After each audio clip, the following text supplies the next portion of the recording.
Hello everyone. Welcome back to Online Help Guide.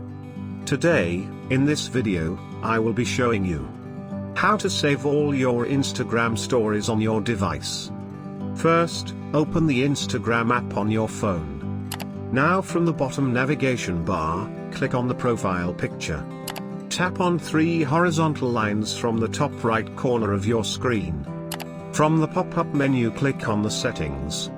Then tap on privacy. Go to stories section. Now scroll down, under the saving section, you will see save story to gallery. Enable it.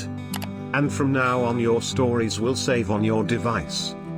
Thank you for watching Online Help Guide. Hope this video was helpful, and you're able to save all your Instagram stories on your device. If you like our video, then don't forget to hit the like button on our video and comment down if you have any question or feedback. Also, if you are new to our channel, please subscribe and hit the bell icon to our channel.